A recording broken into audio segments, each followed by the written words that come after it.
नमस्कार, हरियाणा न्यूज देख रहे हैं आप और मैं हूं आपके साथ हितेंद्र। हमारे खास कार्यक्रम मुद्दा में आप सभी का स्वागत है। मुद्दा में आज बात किसानों के मुद्दे की होगी।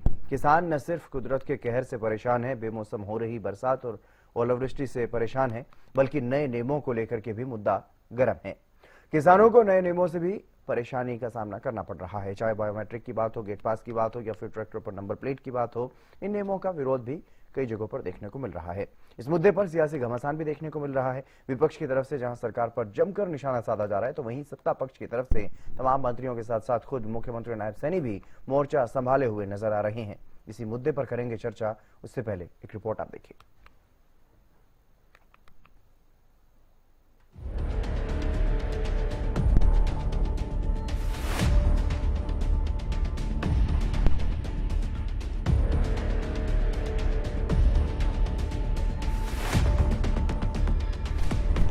हरियाणा में 1 अप्रैल से गेहूं की खरीद लगातार जारी है और सरसों की फसल खरीद का सिलसिला उससे भी पहले से शुरू हो गया था।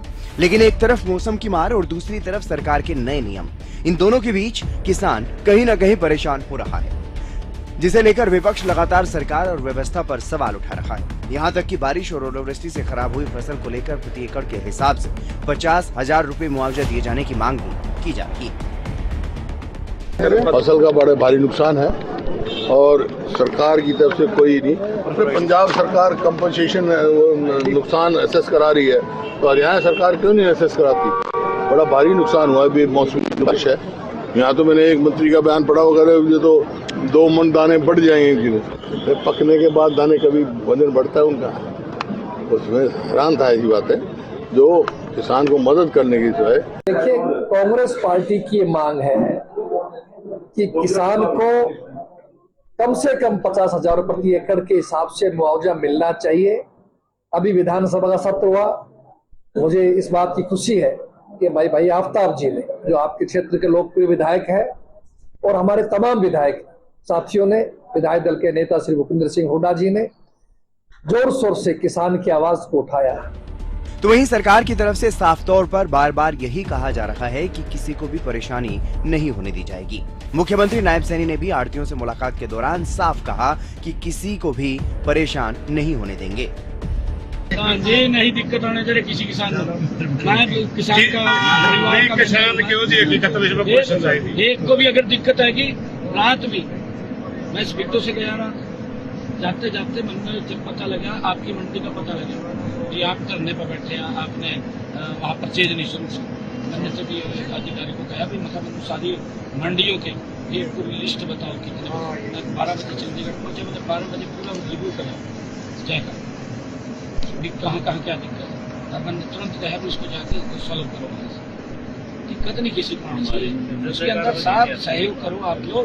अगर आपको ये लगे कि हाँ गलत हो रहा है, उसको कर देंगे ना, आप बता दीजिए अभी ऐसे करना या बायोमेट्रिक हटा दो जी। एक तो क्यों थोड़ा मैं कह रहा हूँ किसान को नहीं दिक्कत आने देते, आप परचेज कर दें। देखो, इसके लिए हमने किसान के 3 लोगों को अपने वो अपॉइंट कर सकता है। अगर किसान जो खुद है अगर नहीं जा सकता है या नहीं जाना चाहता है, तो 3 कोई भी अपने अपॉइंट करके किसी को भी भेज सकता है। और उनके हितों के लिए, ट्रांसपेरेंसी के लिए ये कुछ किया गया है कि भाई उनको दिक्कत ना आए। जो आड़ती पहले फायदा उठा लेते थे किसान भाइयों का या व्यापारी उठा लेते थे, तो ट्रांसपेरेंसी को देखते हुए ट्रांसपेरेंसी रहे सारी उसमें और किसानों को कोई दिक्कत ना आए, इसीलिए ये कदम उठाया। मंडी में तो इसलिए अभी हमारा जो सीजन है ना, ये सीजन है हमारा रबी का, साड़ी का सीजन मान लो इसको। इस सीजन में हमारा बफर स्टॉक भी पूरा करना सरकार का, और किसान की फसल ठीक बिके, कोई दिक्कत ना आए। कोई पिछली बार जो जीरी के अंदर जो दिक्कतें आई है उनको ध्यान में रखते कुछ परिवर्तन किया है, और वो परिवर्तन हम किसानों के साथ बैठ के उसको डिस्कस करते हैं। अभी गेट पास कटेगा, फिर उसका सारा सिस्टम जो होगा मंडी के अंदर ही होगा, अंदर जाके बाहर कुछ नहीं होगा। बाहर तो सिर्फ गेट पास कटेगा, मंडी गेट। किसी किसान को वापस जाने की उसमें जरूरत नहीं पड़ेगी, सारा प्रबंध कर लिया। बारदाना भी है, ट्रांसपोर्ट का सिस्टम भी है, और कोई दिक्कत नहीं आएगी उसको। किसी किसान की, मजदूर की, अगर इसकी आड़ती कोई समस्या तो हम सुनने आए हैं, वो सुन के उनका समाधान कर रहे हैं। बहरहाल विपक्ष के अपने दावे हैं और सत्ता पक्ष की अपनी दलीलें। सरकार ने भले ही नए नियम मंडियों में हो रही गड़बड़ियों को रोकने के लिए लागू किए हों, लेकिन परेशान किसान हो रहा है और कुदरत का कहर जो किसानों पर बरस रहा है वो अलग। किसानों का जो नुकसान हुआ उसकी भरपाई का भी इंतजार प्रभावित किसान कर रहे हैं। Bureau report, Haryana news.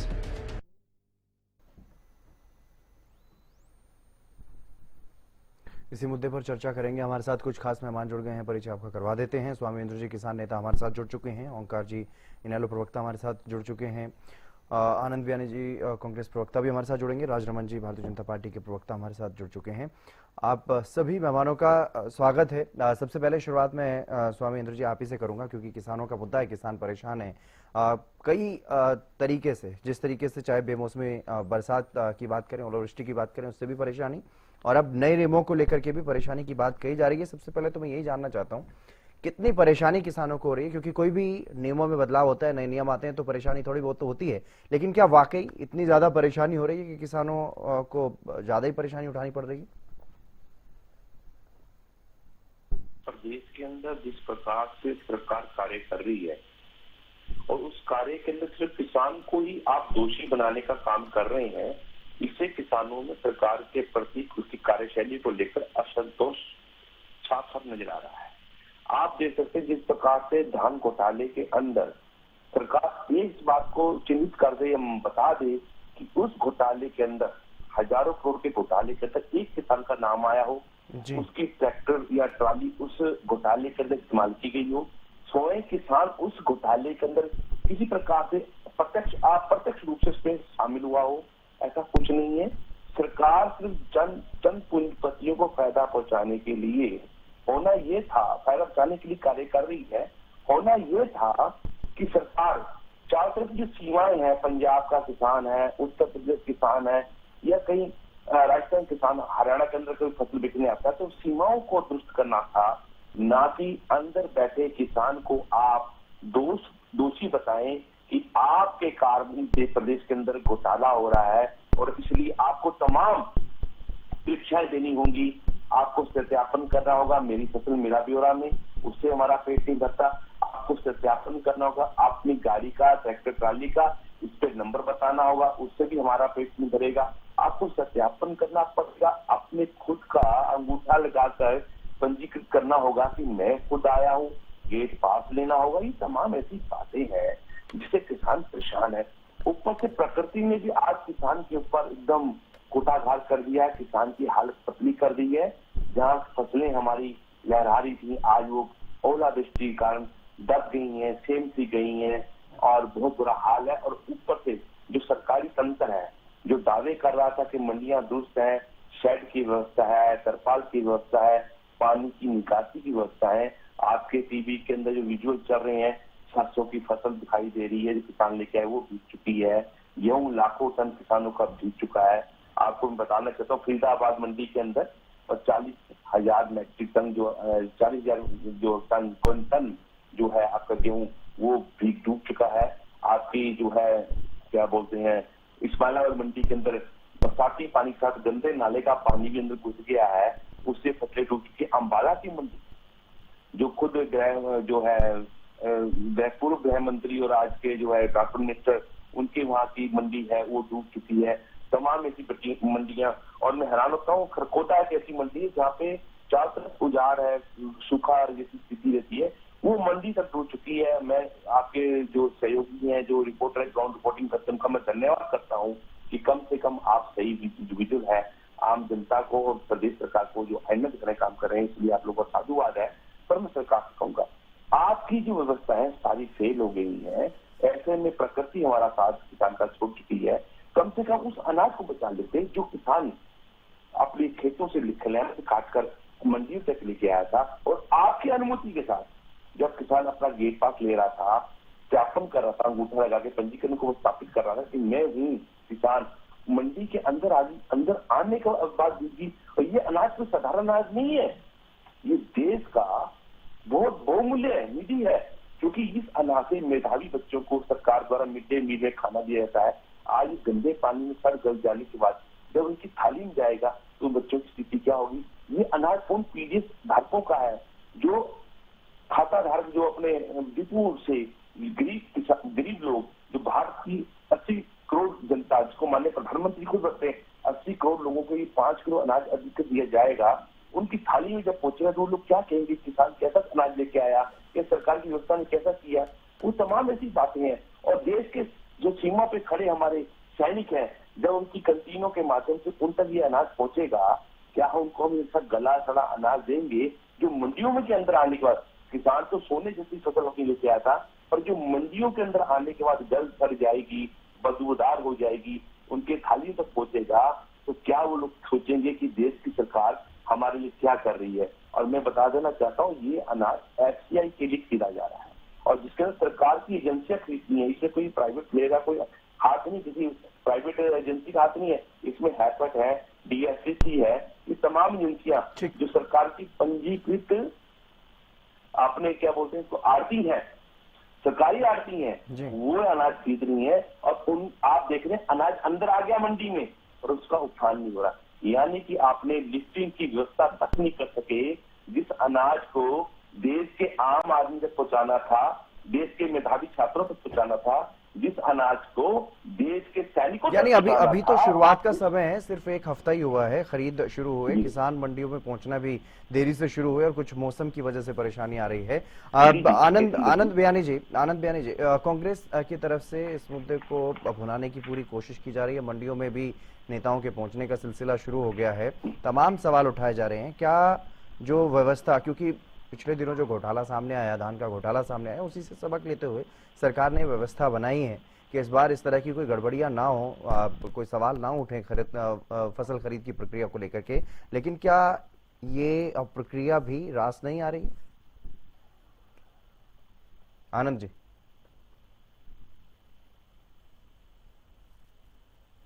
आनंद बयानी जी, मेरी आवाज सुन पा रहे हैं सर आप?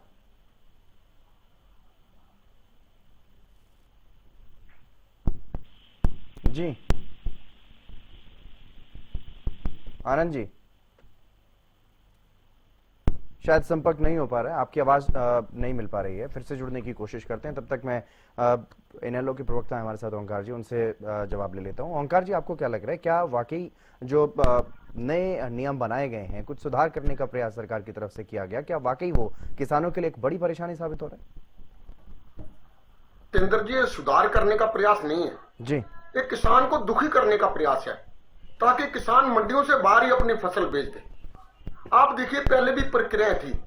सबसे बड़ी बात तो है कि मेरी फसल मेरा ब्यौरा, इस पोर्टल के ऊपर जब किसान की के आंकड़े अपलोड हो जाते हैं तो सरकार के पास पूरा डाटा है कि ओंकार सिंह के पास कितनी जमीन है, स्वामी इंद्र के पास कितनी जमीन है जी, कितनी कणक 1 एकड़ में होती है, पूरा डाटा है जी।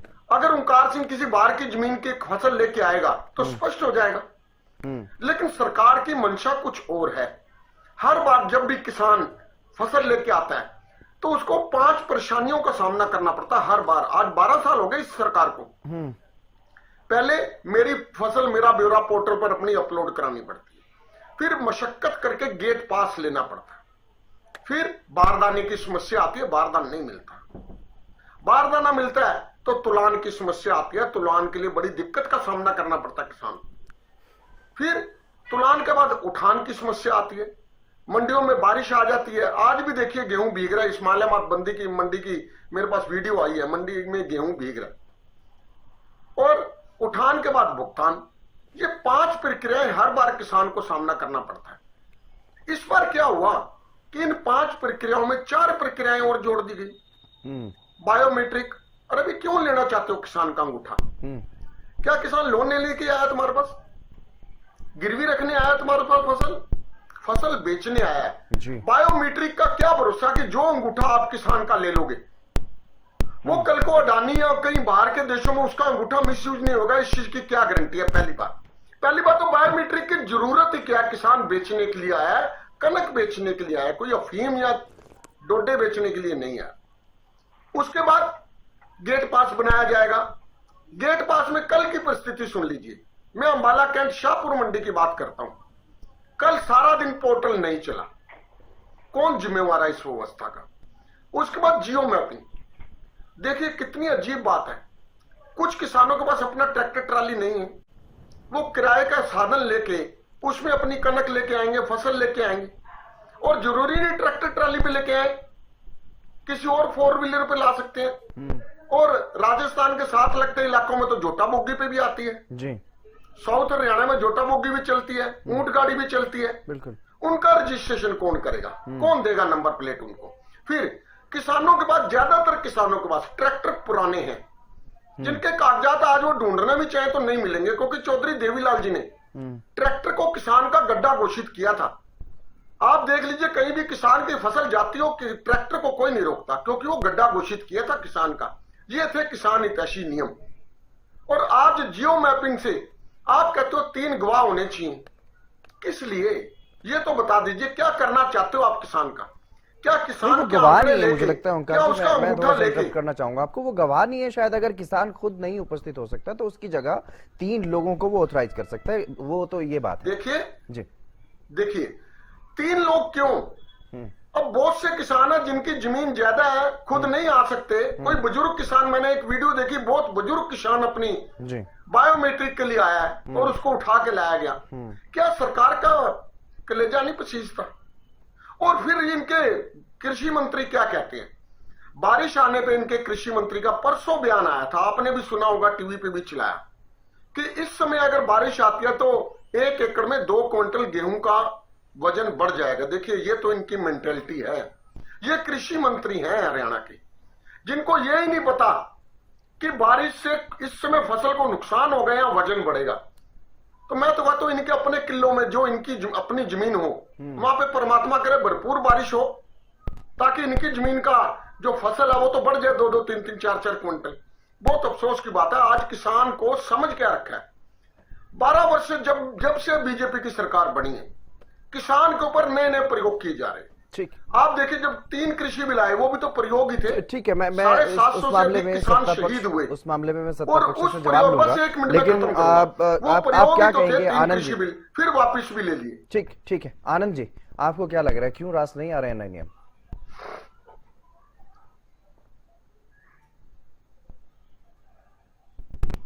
आनंद ज्ञानी जी, मेरी आवाज आप तक पहुंच रही है सर? सर आ रही है मेरे को आवाज हल्की जी। आप ही से सवाल किया सर मैंने, क्यों रास नहीं आ रहे हैं नए नियम, क्यों विरोध किया जा रहा है? कांग्रेस की तरफ से भी पुरजोर तरीके से समर्थन दिया जा रहा है इन नियमों के विरोध में। आज हरियाणा का किसान बड़ी समस्या से गुजर रहा है। एक तरफ बारिश और ओलावृष्टि, दूसरी तरफ फसल का नहीं मिलना, तीसरी फसल के नए नियम लागू करना। किस प्रकार की व्यवस्था सरकार ने बता दी कि किसान पूरी तरह से एक इधर तो मौसम की मार पड़ रही है और उधर एमएसपी के पूरे दाम नहीं मिल रहे। आज किसान यहाँ तक है कि वो आत्महत्या करने के लिए मजबूर होने को तैयार। मैंने बहुत सी वीडियो देखी किसानों की, जिस प्रकार से किसान बोल रहा है कि मेरे पास कुछ भी नहीं है, मैं कुछ भी कर सकता हूँ। ऐसी दफा के अंदर सरकार को चाहिए जो किसानों की समस्या को समझे और इन नए नियमों को निरस्त करके अगली बार के लिए सोचे। जी राजरमन जी, सर एक तरफ आप कहते हैं किसानों के लिए हमारी सरकार पूरी तरह से प्रतिबद्ध है ताकि किसान खुशहाल हो, किसान को कोई परेशानी ना हो। मुख्यमंत्री भी कह रहे हैं, तमाम मंत्री भी कह रहे हैं कि किसी को भी कोई परेशानी नहीं होने दी जाएगी, लेकिन उसके बावजूद भी तमाम जो नए नियम बनाए जा रहे हैं, भले ही आप ये कह रहे हो कि गड़बड़ियों को रोकने के लिए नए नियम बनाए गए हैं, गड़बड़ियाँ हो जाती है मंडियों में, तो उसको लेकर के सीधे तौर पर कई सवाल जो है वो उठ रहे हैं। क्योंकि एक तरफ आपको चाहिए ट्रैक्टर ट्रॉली का नंबर प्लेट, अब झोटा बुग्गी का नंबर प्लेट कहाँ से आएगा सर? ऊंट गाड़ी का नंबर प्लेट कहाँ से आएगा? ये बड़ी समस्या है। और किसानों की बात है, किसानों के बायोमेट्रिक उनको अपना वेरिफिकेशन करवाना पड़ रहा है। मेरी फसल मेरा ब्यौरा पोर्टल इससे काम नहीं चल रहा था, जो अलग से अब वेरिफिकेशन मंडी में पहुंचने पर किया जा रहा है। तो इस तरह की तमाम प्रक्रियाओं को लेकर के सवाल उठ रहे हैं कि क्यों किसान को जानबूझ करके परेशान किया जा रहा है। हितेंद्र जी नमस्कार जी, मेरे सभी प्रवक्ता साथियों को नमस्कार और एसटीवी हरियाणा न्यूज के सभी दर्शकों को नमस्कार। देखिए, सरकार की हर लिहाजे से तैयारी पूरी है, चाहे वो कैंटीन हो, पानी हो, बिजली हो, बायोमेट्रिक हो, तुलान हो, उठान हो, खरीद हो, हर लिहाज से सरकार की पूरी तैयारी है, चाहे बाहर जाना हो।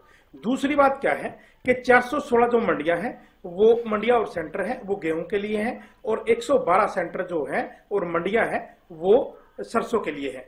दूसरी बात क्या है कि किसान की जो बायोमेट्रिक है उसके लिए 1281 मशीनें हमने पहले लगाई थी। 1000 मशीनें हमने हैदराबाद से मंगवाकर एडिशनल लगाई है।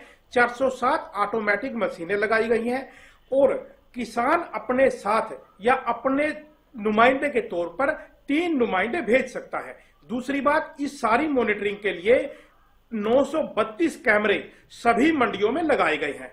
दूसरी बात इसमें क्या है कि तकनीकी प्रावधानों का उद्देश्य सुविधा बढ़ाना है। बायोमेट्रिक सत्यापन, डिजिटल गेट पास जैसी व्यवस्थाएं पारदर्शिता और निगरानी मजबूत करने के लिए हैं। खेत और मंडी के बीच संतुलन बनाने का प्रयास है। तकनीक और जमीनी जरूरतों के बीच सामंजस्य बनाना ही कृषि व्यवस्था को प्रभावी ढंग से बनाया जा सकता है। अब देखिए इसमें क्या है कि सिर्फ बायोमेट्रिक में 5.7 सेकंड का समय लगेगा। जितना समय हम टोल से गुजरने में लगाते हैं, सिर्फ उतना ही समय, हितेंद्र जी, उतना ही समय, मात्र 5.7 सेकंड इस सारी प्रक्रिया में लगेगा। विपक्ष का काम है भ्रम फैलाना, झूठ फैलाना। जैसे ही अब आपने इनकी झूठ को पकड़ा, इनेलो की, कि वो कहते हैं कि 3 अपने साथ में वो लाने पड़ेंगे आपको गवाह। ऐसा कुछ भी नहीं है। जो किसान नहीं आ सकता वो किसान क्या कर सकता है, अपने सीरी को, अपने आड़ती के मुनीम को या आड़ती द्वारा या अपने द्वारा किसी भी अधिकृत व्यक्ति को वो भेज सकता है। उस व्यक्ति की ही सारी प्रक्रिया होगी। किसान बिजी है, अपना काम करे, कोई दिक्कत नहीं है। दूसरी बात ट्रैक्टर की, हरियाणा का किसान इतना समृद्ध है कि वो अपनी जो फसल है वो ट्रैक्टरों में, ट्रैलियों में, किसी कैंटर में या छोटा हाथी में, किसी भी उसमें लेके आता है। हमारे यहाँ झोटा बुग्गी से, बैलगाड़ी से कोई नहीं लेके आता। दूसरी बात, जितने भी बायोमेट्रिक के लिए वो बाहर सेंटर बनाए गए हैं, उन सेंटरों पे A4 सीट और परमानेंट मार्कर की सुविधा है। कोई भी किसान जिसको कहीं कुछ नहीं करना, सिर्फ क्या करना है, जो उसके व्हीकल का नंबर है वो वही से लिखवा के और उसके आगे लगा दे। जैसे ही फसल अंदर आएगी उसके बाद अगर वो फसल उतारता है, ट्रैली नहीं होती, तो दूसरी उस ट्रैक्टर को लेके जाके दूसरी ट्रैली पे उसी ट्रैक्टर का नंबर लगा के लेके आ जा सकता है। कोई किसी तरह की कहीं भी दिक्कत है, अभी तक किसी सर्वर में, किसी मशीन में, किसी भी प्रकार की कोई दिक्कत नहीं आई है। सरकार ने इसके लिए 2500 का स्टाफ और 114 तकनीकी स्टाफ राजनमन जी, ठीक है, मुख्यमंत्री ने निर्देश दिए हैं कि कर्मचारियों में इजाफा किया जा सकता है, लेकिन सवाल तो है ना कि सर्वर डाउन जा रहे हैं, कई जगहों पर जा रहे हैं। ऐसा नहीं है कि कोई एक दो जगह से परेशानी है, कई जगहों से परेशानी आई है। मंडियों में उठान की भी समस्या हो रही है। अभी शुरुआत है, 1 हफ्ता भी नहीं हुआ, अभी 1 हफ्ता हुआ है मुश्किल से, मंडियों में उठान भी नहीं हो रहा है। बारदाना भी कई जगह पे परेशानी का एक सबब बना हुआ है। खुद मुख्यमंत्री ये कहते हुए नजर आ रहे हैं कई जगहों पर जाकर के बारदाने का काम पूरा किया जा रहा है। मंत्री भी कह रहे हैं कि बारदाना अभी प्रोवाइड करवाया जा रहा है, यानी अभी तक बारदाने की व्यवस्था पूरी नहीं है। ये सवाल उठ रहे हैं, तिरपाल नहीं है। मंडियों में अगर बारिश हो रही है, जो किसान अपनी फसल लेकर के वहां पहुंचा है उसको परेशानी हो रही है, उसकी फसल भीग रही है, जब तक उठान नहीं हो जाता तब तक तो उसको भुगतान नहीं होता। देखिए, माननीय हाईकोर्ट ने जब कच्ची पर्ची का सिस्टम खत्म किया था, उसके बाद हमने तुरंत इतनी बड़ी व्यवस्था को अमली जामा फैलाना अपने आप में एक अचीवमेंट है। और हमने उसी के तहत, उसी योजना को लगाते हुए माननीय मुख्यमंत्री जी ने इतनी बड़ी व्यवस्था की है कि हैदराबाद तक 1000 मशीनें मंगाई हैं। हमारी 1281 पहले मशीनें लगी हुई हैं। उठाने का, बारदाने का कोई कहीं भी कोई दिक्कत नहीं है। जहां दिक्कत है वहां अधिकारी पूरी कर रहे हैं। इधर उधर से जैसे भी एडजस्टमेंट है, इतने बड़े काम को इतने कम समय में करना अब सरकार की उपलब्धि मानिए। दूसरी बात, विपक्ष जो है वो लगातार सिर्फ भ्रम फैला रहा है। कभी ये कह रहा है कि जी वो तो उसको खुद आना पड़ेगा, किसी के मिसेज के नाम जमीन है, वो जमीन आनी। ऐसा कहीं कोई प्रक्रिया नहीं है। किसान अपने किसी भी 3 नुमाइंदों को, हो सकता है वो आपका खुद का हो, उसके मुनीम का हो, उसके जो आड़ती है उसका कोई नुमाइंदा हो, या उसका अपना कोई सीरी हो, कोई और भी नुमाइंदा हो। तो इस तरह की फैसिलिटी सरकार दे रही है, कोई दिक्कत नहीं। जहां दिक्कत है वो दिक्कत दूर की जाएगी। एक माननीय मुख्यमंत्री जी श्री नायब सिंह सैनी जी ने कहा है कि एक एक फसल का जो दाना है वो सरकार खरीदेगी, वो खरीद रही है। ठीक है। और हमने कवर्ड एरिया, मैं एक बार और बात करूं कि जो कवर्ड एरिया है वो अब 1,47,000 मीट्रिक टन को कवर करने के लिए इतना बड़ा हमने बनाया हुआ है। तो कोई दिक्कत नहीं है कहीं भी, अभी तक तो कोई दिक्कत आई नहीं रही। स्वामी इंद्र जी, सरकार कह रही है कि किसानों को कोई दिक्कत ना आ रही है और ना आने देंगे। तमाम जो इंतजामात है वो किए गए हैं, लेकिन आपको क्या नजर आ रहा है जो नए नियम बनाए गए हैं, सरकार की मंशा क्या है? क्या सरकार चाहती है कि वाकई किसानों को परेशान करने के लिए इस तरह की व्यवस्था बनाई है, या फिर जो गड़बड़ियां हो रही थी पिछले दिनों में ताकि उनसे निजात मिल सके वो चीजें फिर से ना हो, पारदर्शिता आए? थोड़ा सा परेशानी जरूर किसानों को हो सकती है, लेकिन उसमें कोई इतना भी ज्यादा परेशान नहीं होना पड़ रहा है किसान को। जितेंद्र जी, सरकार द्वारा जो दावे किए जा रहे, प्रवक्ता भाई के द्वारा जो दावे किए जा रहे हैं वो बिल्कुल अर्थहीन है। आप देख सकते हैं कि मंडियों में अनियमितताओं का कारण यही पहली बरसात हुई है। मात्र आज 1 पिछले के 7 तारीख हो रही, सप्ताह भी नहीं पूरा गुजरा कि किसान की फसल डूब गई। और बारदाने की इतनी बड़ी किल्लत है कि फसलें जो है आपको खुले तरपालों के नीचे या खुले आसमान के नीचे आपको नजर आ रही है। तो इसका मतलब है किसान को जो नुकसान हुआ उसकी भरपाई कैसे करेंगे मैं नहीं समझता, क्योंकि जब तक तोड़ना हो जाए तब तक वो फसल किसान की रहती है। और मैं समझता हूँ कि आज हरियाणा प्रदेश की जो मंडियां हैं किसानों के लिए अघोषित जेल साबित होने जा रही है, क्योंकि जब फसल पीक जाती है तो सुखाने के लिए सूर्य का होना बहुत जरूरी है, धूप का होना बहुत जरूरी है। और मैं सोचता हूँ 2-4 दिन अभी तो सूर्य निकलेगा नहीं, और जब निकलेगा तब किसान अपनी फसलों को सुखा पाएगा। और दूसरी फसलें जब दूसरे किसान फसल लेके आ जाएंगे मंडियों के अंदर, तब अनियमितताएं और किसानों की मुसीबतें और बढ़ेंगी और किसान जो है भूखा प्यासा अपनी फसलों की रखवाली करता आपको नजर आएगा। दूसरी बात, ये कानून जो सरकार लेके आई है, नियमावली जो लेके आई है, ना तो ये विधानसभा में पास हुए, ना ही किसी अन्य राज्य ने ऐसे कानून पास किए। मैं समझता हूँ कि हरियाणा प्रदेश पूरे भारत के अंदर किसानों का आदर्श किसान प्रदेश है। हम जो हरियाणा के किसान हैं पूरे देश के अंदर एक आदर्श किसान के तौर पर जाने जाते हैं। और अगर हमारी ही खेती तोड़ दी गई, अगर हमारे को खेती से दूर कर दिया गया, तो आम जो दूसरे किसान हैं, उत्तर प्रदेश किसान है, बिहार का किसान है, राजस्थान का किसान है, उड़ीसा किसान है, आंध्रा किसान है, तमाम राज्यों के किसान वो अपने को हारा हुआ महसूस करेंगे। और सरकार ने जो नियम बनाने थे उन लोगों के लिए बनाने थे जिन्होंने वही तो बात है ना स्वामी जी, ताकि उत्तर प्रदेश का किसान, पंजाब का, राजस्थान का, जिनको एमएसपी वहाँ पर पूरा नहीं मिलता, अगर उनको वहाँ से सस्ती फसल खरीद करके अगर हरियाणा में बेची जाती है, उसी के लिए तो ये सारी व्यवस्था की गई है। जितेंद्र जी, मैं वही कह रहा हूँ, आपको भी सीमाएं मजबूत करनी थी, आपने सीमाएं मजबूत नहीं की और आप उल्टा हमारे पे ठिकरा फोड़ रहे हैं कि हम चोरी कर रहे हैं। मुझे बताइए ना, इतने बड़ा धान घोटाला में एक किसान का नाम आया हो, एक ट्रैक्टर ट्राली का नाम आया हो, इस ट्रैक्टर ट्राली से किसान ने धोया, प्रत्यक्ष अप्रत्यक्ष रूप से हम इसमें हिस्सेदार हो। तमाम ब्यूरोक्रेसी, सरकारी तंत्र और प्राइवेट प्लेयर और वो भी बड़े बड़े मिलर इसमें शामिल हुए हैं। और पूंजीपतियों का खेल है और हमारे को हताश करने का खेल है। अगर हमारे को भाव नहीं मिलेगा प्रदेश के अंदर, किसान फसल नहीं बेच पाएगा, आने वाले समय में किसान औने पौने दाम पर अपनी जमीन बेचता आपको नजर आएगा। और जिससे हरियाणा प्रदेश के किसानों की दशा और दिशा बहुत ही न्यून स्तर पर चली जाएगी, क्योंकि हमारे पास दूसरा कोई जरिया नहीं है आमदनी का। हम मात्र खेती पर आधारित लोग हैं, हम सिर्फ खेती ही कर सकते हैं। और सरकार इसको बेवकूफी समझ चुकी है कि इनको अगर हराना है, किसानों को कमर तोड़नी है, पूंजीपति सरकार नहीं, कुछ शातिर लोग जो सरकार में शामिल है, जो ऐसी सरकार को सलाह देते हैं, जिससे आज किसान की स्थिति बद से बदतर हो रही। आप देख रहे हैं मंडी विजन, हम देख रहे हैं, आप दिखा रहे हैं, हम सब देख रहे हैं कि प्रदेश का किसान दर दर भटक रहा है अपने पोस्टर को सही करने के लिए, अपने स्थापन को सही करने के लिए कि बायोमेट्रिक वाला ठीक हो जाए। तो हम इस प्रक्रिया में क्यों आ रहे हैं? हम ये पूछना चाहते हैं ना कि बायोमेट्रिक वाला क्यों लिया जा रहा है भैया? क्या हम हरियाणा प्रदेश के लिए, क्या हमने मेरा फसल मेरा ब्यौरा में अपनी फसल को पंजीकृत नहीं किया हुआ है, या उतनी फसल नहीं है? और ये तमाम और दूसरी एक नया उदाहरण नया पेश हुआ है, 15 एकड़ से अधिक किसान का सत्यापन जो है पटवारी नहीं करेगा, उसका सत्यापन तहसीलदार करेगा। आप मुझे बताइए, एक ग्रामीण क्षेत्र में रहने वाला व्यक्ति क्या तहसीलदार तक सीधा जा सकता है? क्या तहसीलदार उसका सत्यापन करने के लिए उपलब्ध होगा? मैं समझता हूँ ऐसा नहीं है। और किसान को सिर्फ दर दर की ठोकरें जो है लगाने का कार्य किया जा रहा है, ताकि किसान सिर्फ परेशान रहे और वो खेती से उसका मोह भंग हो जाए और खेती छोड़ रहे और औने पौने दाम पर बड़े बड़े कंपनियों को, बड़े बड़े सूबेदारों को अपनी जमीन बेच दे। और यही होने जा रहा है प्रदेश के अंदर। सरकार को उसका संज्ञान लेना चाहिए।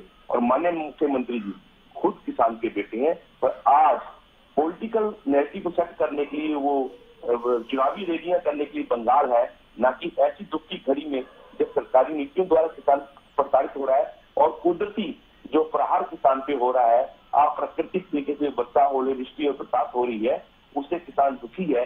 आज हमारे बीच में नौकर हमारे प्रदेश का मुखिया दूसरे राज्य में है, यही बड़ा सोचने वाली बात है। ठीक है ओंकार जी, क्या यही वजह है कि किसानों को जानबूझकर के सरकार परेशान कर रही है? क्योंकि पिछले दिनों कुछ किसान भी मुख्यमंत्री से मिले, मुख्यमंत्री खुद भी उन आड़तियों के बीच में पहुंचे जो हड़ताल पर थे, धरने पर थे, तो वहां पर उनको आश्वस्त करते हुए नजर आए कि किसी को कोई परेशानी नहीं होने दी जाएगी, लेकिन सवाल गंभीर खड़े हो रहे हैं। हितेंद्र जी, सरकार का एक ही एजेंडा है जी कि किसान किसी तरीके किसानी छोड़ दे। परेशान किया जा रहा है किसान को। देखिए, अगर इनको इतना ही अंदेशा है कि यूपी और राजस्थान से गेहूं आएगी, यही तो अंदेशा है ना इनको। यूपी में भी इनकी सरकार है, राजस्थान में भी इनकी सरकार है। आप वहां के मुख्यमंत्रियों से मंत्रणा कर लीजिए, उनको बोलिए कि आपके किसानों को रोका जाए, और जो रास्ते यूपी और राजस्थान से हरियाणा को टच कर रहे हैं वहां पे पुलिस फोर्स लगा दीजिए, चेकिंग लगा दीजिए। लेकिन हमारे किसान को क्यों परेशान किया जा रहा है? देखिए, बीजेपी के प्रवक्ता साथी ने बोला किसी भी किसान को कोई दिक्कत नहीं आएगी, दिक्कत आएगी तो उसको हल कर दिया जाएगा। देखो, इनके अपने ही विरोधाभास है। पहले लफ्ज में कह रहे हैं दिक्कत नहीं आएगी, दूसरे में कह रहे हैं दिक्कत आएगी तो हल कर दिया जाएगा। इसका मतलब दिक्कत तो है। अरे दिक्कत तो मैं बता रहा हूं, कल अंबाला के अनाज मंडी में पोर्टल ही नहीं चला सारा दिन, और उसके बाद इन्होंने कहा कि ये हमारी उपलब्धि है कि इतने कम समय में हमने इतना बड़ा इंतजाम कर दिया। भाई, ये उपलब्धि तुम्हारे को मुबारक। आप ये प्रयोग क्यों कर रहे हो किसान के ऊपर? किसने कहा? कौन से जोशी ने तुम्हें कहा? कौन से भविष्यवक्ता ने कहा? किसने कहा? हमारे को नाम तो बता दो कि आप इतनी दिक्कत क्यों कर रहे हो, आप इतनी उपलब्धियां क्यों कर रहे हो? आपको इस टाइम बच्चों की एडमिशन का समय, दाखिले का समय है, स्कूलों में किताबें लूटी जा रही हैं, किताबों की वजह से बच्चों को अभिभावक लूट रहे हैं, दाखिला फीस हर स्कूल में हर साल ली जाती है, आप वहां पे तो कर दो। फिर ये आपने भी पूछा कि मंशा क्या है सरकार की मंशा सिर्फ इतनी है कि किसान को परेशान इतना कर दो कि किसान किसानी छोड़ दे, जमीन को बेच दे। और देखिए, इस सरकार जब से 12 साल हो गए बार बार प्रयोग करती है। क्यों? हर बार किसान पर प्रयोग किए जाते हैं, दूसरे वर्गों पर प्रयोग किए जाते हैं। 1 मिनट में एक बात कहना चाहूंगा मैं, 1 नवंबर से नई रजिस्ट्री व्यवस्था लागू की गई, एक नया प्रयोग किया गया। जो मालिक खाना काश्त में मलकियत है, जिनकी जो बोनाफाइड परचेजर है, मुश्तरी है, उनकी रजिस्ट्री बंद होगी। आज 5.5 महीने हो गए और सरकार के कान पर जूं तक नहीं रेंग रही। और बंद किसने की? एक कोई हिला हुआ डीआरओ होगा, एक आईटी सेल का अधिकारी होगा, उन्होंने बोल दिया कि खाना काश्त वाले तो मालिक नहीं होते, जबकि खाना काश्त वाले मालिक नहीं होते, लेकिन जो मुश्तरी होते हैं, जो बोनाफाइड परचेजर होते हैं, वो तो मालिक होते हैं। अब कल मैं डायरेक्टर लैंड रिकॉर्ड के पास गया, वो छुट्टी पे, एफसीआर के पता किया, वो छुट्टी पे। बताइए, जनता मरे तो कहां मरे?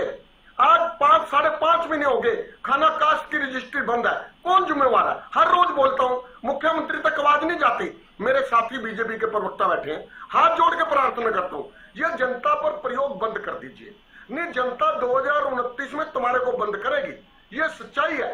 ये प्रयोग छोड़ दीजिए। खाना काश्त में रजिस्ट्री बंद कर दी, अब किसान के ऊपर प्रयोग कर रहे हो। क्यों कर रहे हो?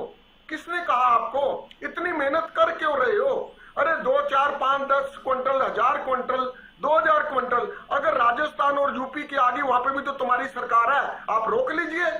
हम कौन सा कह रहे हैं? जो लेके आए उनको फांसी चढ़ा देना, छोड़ना ना बिल्कुल भी। लेकिन हरियाणा का किसान क्यों परेशान हो रहा है? और ये कह रहे हैं कि बायोमेट्रिक होगा, गेट पास होगा। मैं इनसे एक बात पूछना चाहता हूं, आपकी सारी बातें हमें मंजूर है, किसी भी अनाज मंडी के बाहर क्या इतनी जगह है जहां अगर 100, 200, 500 ट्रालियां खड़ी हो सके? जब बायोमेट्रिक होगा, आप नंबर प्लेट देखोगे, इतनी सारी फॉर्मेलिटीज में समय तो लगेगा।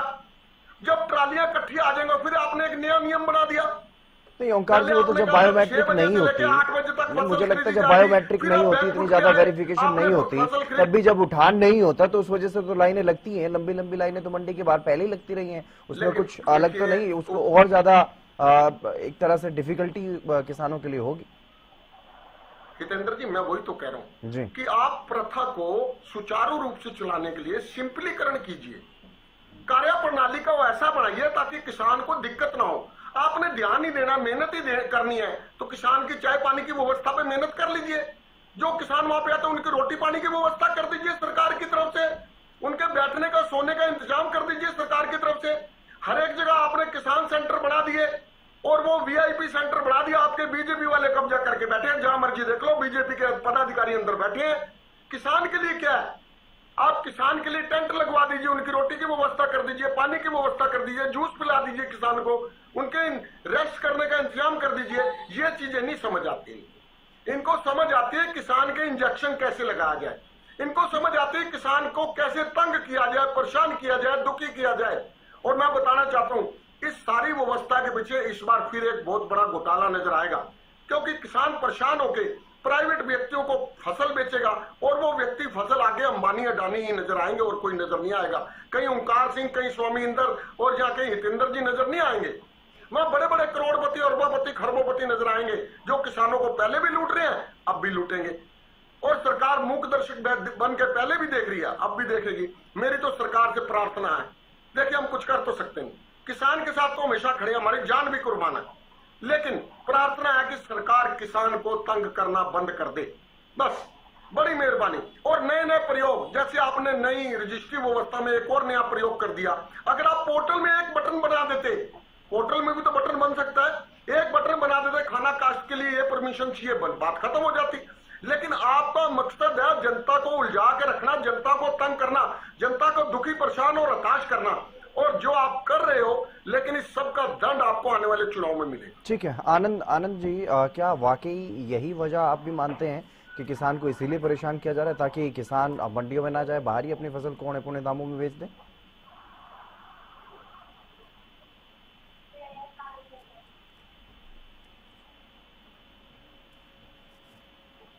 आपकी आवाज नहीं मिल पा रही है सर, क्या मेरी आवाज सुन पा रहे हैं? करने का जो जी भाजपा में जो काम कर रखा है, क्या ये ठीक है? ऐसे समय के अंदर एक तरफ तो किसान अपनी कटाई के अंदर परेशान है, एक तरफ बारिश से ओलावृष्टि से परेशान है, एक तरफ वो किसान अपनी फसल लाने के लिए परेशान है। तो लंबे समय से एक प्रतिक्रिया चलती आई, आज इस प्रतिक्रिया को चेंज करने की सरकार को क्या कर रही? मुझे लगता है कि कहीं न कहीं सरकार एमएसपी कानून को धीरे धीरे जो है कमजोर करना चाहती है। दूसरी बात, जो किसानों ने 3 काले कानून का जो विरोध किया था, आज वो किसानों से उसका बदला निकाल रहे हैं। मैं भाजपा के प्रवक्ता को तो किस प्रकार की बातें कर रहे हैं, वे समृद्ध किसान बताते हैं। आज ये तो जरूर है कि भाजपा के लोग समृद्ध हो गए, भाजपा के लोगों ने बड़े बड़े दफ्तर बना लिए। अरे किसान समृद्ध कहाँ हो गया?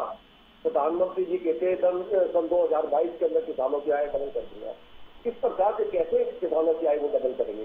प्रधानमंत्री जो ये भी कहते थे देश का किसान कहीं भी अपनी फसल अपनी इच्छा से दे सकता है, तो इस प्रकार के नियम क्यों? क्या उत्तर प्रदेश का, राजस्थान का किसान इस देश का किसान नहीं है? वो हमारा विरोधी किसान है। ठीक है, उनको वहां पे एमएसपी दिलाने की कोशिश करें। ये केंद्र का कानून बनाए ना, ये केवल जो है एमएसपी कानून को एक कागजों के अंदर दिखाकर क्या इस तरह की बातें करना चाहते हैं। इस एमएसपी कानून को उनका अधिकार बनाए ना, ये तो किसान की शुरू से मांग चलती आ रही है। और आज ऐसी स्थिति के अंदर आज जो प्राकृतिक आपदा जो किसानों में चली है, इन नियमों को बाद में लागू कर ले। एक बार ये सारे नियम निरस्त करके किसानों की फसल खरीदना चालू करें। और जो मौके का जो है परसेंटेज 12% जो इन्होंने रखा हुआ है, आज ऐसे में किसान कैसे अपनी फसल को चुका पाएगा ऐसे मौसम में? और अभी पूरा अप्रैल का महीना इसी सरकार से दिखा रखा है, तो उसमें इलेक्शन से देखे 14% तक करने की कोशिश करें। और जो नए नियम है उनको बिल्कुल एक और साइड में रखे चले और दोबारा के आगे के लिए सोचें क्या करना चाहिए। पूरे देश के किसान के लिए सिस्टम बने। ये नहीं कि आज यहाँ एमएसपी है वहाँ एमएसपी नहीं है तो हम फसल नहीं खरीदेंगे। तो एमएसपी का कानून तो किसान मांग रहे हैं, पूरे देश में मांग रहे हैं, तो वहाँ भी एमएसपी का कानून दे दे। और दूसरा जो पेमेंट का जो है, इमीडिएटली किसान की फसल खरीदते इमीडिएटली पेमेंट देनी चाहिए। और मुआवजा जो है कम से कम 50,000 रुपये प्रति एकड़ के हिसाब से किसान को बिना किसी किले के देना चाहिए। आज पुराना मुआवजा किसानों का बाकी है। मैं देख रहा था, कई वीडियो देख रहा था, आज पत्र के अखबार पढ़ रहा था, बहुत से किसान यहाँ तक इससे मायूस है जिन्होंने कर्ज लेकर अपनी फसल बोई थी और आज उस स्थिति में है कि किस स्थिति में कहाँ जाए। बच्चों का उन्होंने एडमिशन कराना है, बच्चियों की उन्होंने शादी रखी है, आपको उनकी खाली है, वो क्या करेंगे? ऐसी स्थिति में सरकार को चाहिए कि किसानों को रिलैक्सेशन दे और ये नियम छोड़ के उनकी फसल खरीदना चालू करे। ठीक है राजरमन जी, 2 महत्वपूर्ण सवाल यहाँ पर उठते हुए नजर आ रहे हैं। एक तो किसानों को जो बारिश और ओलावृष्टि से किसानों की फसल बर्बाद हुई है, खराब हुई है, उसका मुआवजा जल्द से जल्द मिले, जिसको लेकर के अभी तक कोई शायद तैयारी सरकार की नजर नहीं आ रही है।